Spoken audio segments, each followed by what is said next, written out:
என்னடா அது வாட்ஸ்அப்பில் வந்து இனிமேல் வந்து டாக்குமெண்ட்லாம் நம்ம அனுப்புகிறோம்னா வெளியில் வந்து போய் ஒரு ஆப்பில் போயிட்டு டாக்குமெண்ட் எடுத்து அதை இது பண்ணுவோம்ல, எல்லாம் மொபைல் ஆப்பில் இருக்கும். இப்போ வந்து டேரெக்டாக வாட்ஸ்அப்லேயே ஃபோட்டோ எடுத்து அப்படியே டாக்குமெண்ட்டாக கன்வெர்ட் பண்ணுற மாதிரி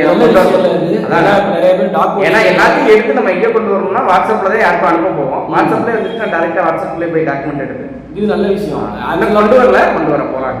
சில ஃபோனில் வந்து ஏஐ கொண்டு வந்திருக்காங்க. ஆக்சுவலாக என் ஃபோன்லேயே இது இருக்குது. என்ன இருக்குன்னா ஃபோனை வந்து ஆட்டோமேட்டிக்காக நீ ஒரு ஃபைலையோ அதாவது இந்த வேர்டிங்ஸ் இருக்கிற மாதிரி ஒரு பேப்பரையோ ஒரு புக்கையோ ஸ்கேன் ஃபோட்டோ எடுக்க கேமரா கொண்டு வந்தாலும் ஆட்டோமேட்டிக்காக ஸ்கேனிங் கேட்கும்.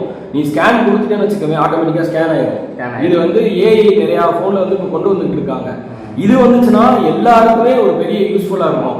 ஏன்னா வந்து வாட்ஸ்அப்ல என்ன நீ எடுத்தாலுமே நீ வாட்ஸ்அப்ல தான் யாருக்காவது ஒருத்தாளுக்கு அனுப்பிச்சாலும் இமெயிலை தவிர்த்து ஒன்று கேம் ஸ்கேனர் இந்த மாதிரி ஆப் டவுன்லோட் பண்ணி வச்சு ஸ்கேன் பண்ணி திரும்ப நீங்கள் வாட்ஸ்அப்பில் அனுப்புறீங்க. அப்போலாம் சில பேர் தெளிவாக கேட்குறாங்க. கடையில் போய் ஸ்கேனரை வந்து வச்சு ஸ்கேனரில் வச்சு அதை தனியாக நம்ம ஏற்றிட்டு வந்து வாட்ஸ்அப்பில் அனுப்புகிறோம். இது வந்துச்சுன்னா நிறைய பேருக்கு யூஸ்ஃபுல்லாக அப்படியே டேரெக்டாக வாட்ஸ்அப்லேயே அனுப்பிச்சு விட்டு போயிடலாம். இது ஒரு நல்ல விஷயம் தான்.